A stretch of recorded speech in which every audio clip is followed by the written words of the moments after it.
Hello and welcome to another edition of Political Insider. I'm your host, Herald-Tribune political editor Zac Anderson. I'm outside the County Commission chambers in Sarasota County here today, where the Sarasota legislative delegation is meeting to discuss priorities for the 2017 legislative session.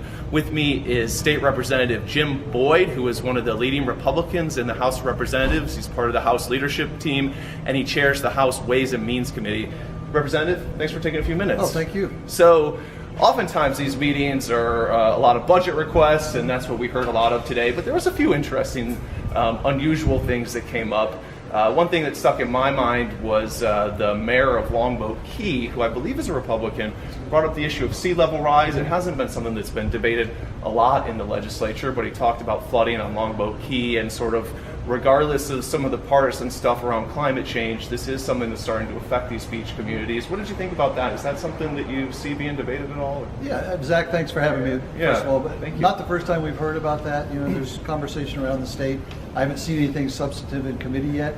Last year I was on Ag Committee. It was mentioned, but we didn't get, there wasn't too much around it. But I think any of us would be looking forward to hearing, you know, more about the issue, more about the science involved in it, and deciding as a state what's important. I know the governor has spoken on the issue some, so I think whether Republican or Democrat, I think it's something that if there's science and there's evidence that we need to consider, I don't think there's any hesitation to do that. And obviously climate change is a pretty hotly charged political issue, but kind of trying to protect communities if the seas are rising, and it seems like the mayor of Longboat Key is concerned about that.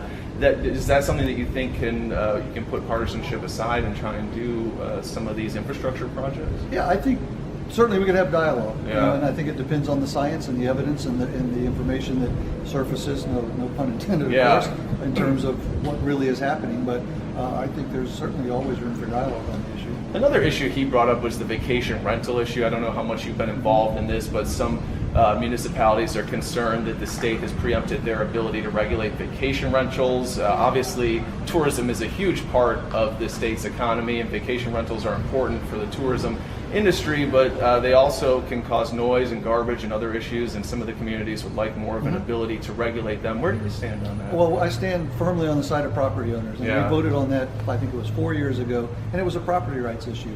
In fact, when we voted on it before, if a city or a community had an ordinance in place, we grandfathered those in, so there was a room for those that had things in place to enact what they had and to continue that. Unfortunately, some communities didn't. Some I even talked to and said, this is probably coming. Sure. You need to think about it, and they didn't, and that's unfortunate. But you know, they do have a mechanism to regulate some of that through zoning and some of their code enforcement issues. And I hope they'll look at ways, they being cities and communities, look at ways to regulate that through what they can do zoning wise and ordinance wise, because it truly is a property rights issue. You know, should government be able to tell you, right? You have an investment property, right? That you can only rent it 2 days or 10 days or a month.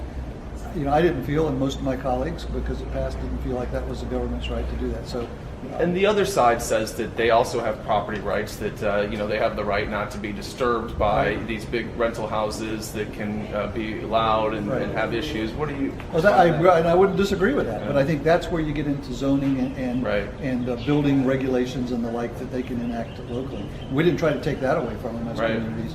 What we did try to do is say, look, if you own a piece of property, and as a clear example, Arl Island, you know, I think 65, 70%, or maybe even a little bit more, maybe 75% of the property owners out there don't live there year round, so they don't have a vote. Right. 25% live there year round. They have a vote. They can vote me in or vote me out. So we felt like we needed to listen to everybody. Right. You know, whether they are permanent residents or not. That is an interesting point. You know, the minority of the property owners are telling the majority what they can do with their properties.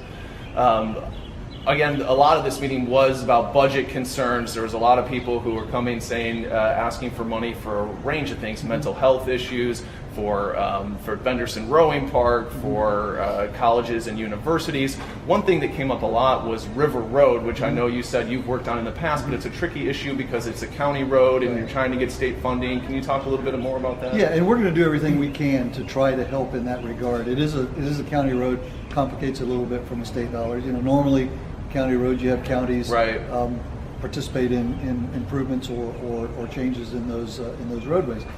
It is an east-west corridor to get people off the island and then, or off, toward the water, inland in the event of an emergency or a storm. So we're going to do everything we can to try to see if there's a way the state might be able to participate. So good news is some of the things that are, some of the economic development programs that are going on in that area, and from a couple of neighborhoods to hopefully the Braves coming. There's a big deal. Hopefully some more interest in even some private funding of some of those improvements as well. And now you sit on the House Ways and Means Committee, which looks at tax issues. That's been a big debate over the last few years. The House and the Senate have enacted, and with the governor, some pretty big tax cuts. Now you're looking at a budget that looks to be pretty flat, and I know you mentioned you're still going to look at potential tax cuts. How do you weigh that against all the concerns and all the funding requests that you heard here today? Well, I think our speaker said it best. He said, we don't really have a revenue problem, we have a spending problem. So I think appropriations, Ways and Means, we're going to look at everything we spend in state government, and is it really a necessity for state government? And if it isn't, I think it's got a chance to be eliminated. And in doing that, there'll be some monies that will free up that we can do things with that are important to the state. I'm always, and my colleagues are on our side of the aisle anyway, are always looking for ways to put more money back into families and individuals' pockets so they can spend it better, we think, than government. So it will be a fairly lean year. The numbers aren't real rosy in terms of our economic forecast, but I still think there'll be a little bit of room that we have to look at some other ways we can put money back in people's pockets. Okay. Well, it's going to be a good debate, and I know you'll be right in the middle of it. Thanks again, Representative, for taking the time. I appreciate it. And thank you for joining us. Please tune in again next week for another edition of Political Insider.